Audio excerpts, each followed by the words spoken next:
Azathoth by H.P. Lovecraft. When age fell upon the world and wonder went out of the minds of men,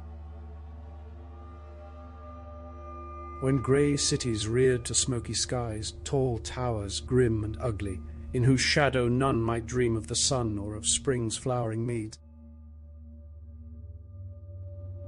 when learning stripped earth of her mantle of beauty and poets sang no more save of twisted phantoms seen with bleared and inward-looking eyes. When these things had come to pass, and childish hopes had gone away forever, there was a man who travelled out of life on a quest into the spaces whither the world's dreams had fled. Of the name and abode of this man but little is written, for they were of the waking world only. Yet it is said that both were obscure. It is enough to know that he dwelt in a city of high walls where sterile twilight reigned, and that he toiled all day among shadow and turmoil, coming home at evening to a room whose one window opened, not on the fields and groves, but on a dim court where other windows stared in dull despair. From that casement one might see only walls and windows, except sometimes when one leaned far out and peered aloft at the small stars that passed.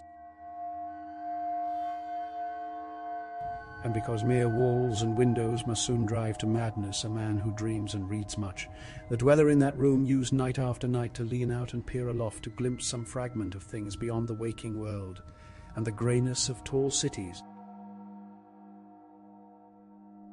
After years he began to call the slow-sailing stars by name and to follow them in fancy when they glided regretfully out of sight, till at length his vision opened to many secret vistas whose existence no common eye suspect.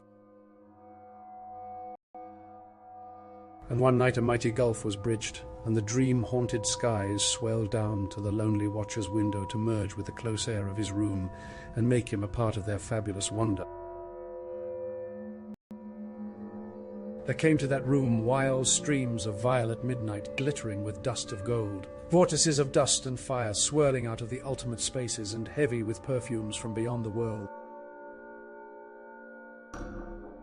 Opiate oceans poured there, litten by suns that the eye may never behold, and having in their whirlpools strange dolphins and sea nymphs of unrememberable deeps. Noiseless infinity eddied around the dreamer and wafted him away without even touching the body that leaned stiffly from the lonely window. And for days not counted in men's calendars, the tides of far spheres bear him gently to join the dreams for which he longed. The dreams that men have lost. And in the course of many cycles they tenderly left him sleeping on a green sunrise shore. A green shore fragrant with lotus, blossoms and starred by red camelots.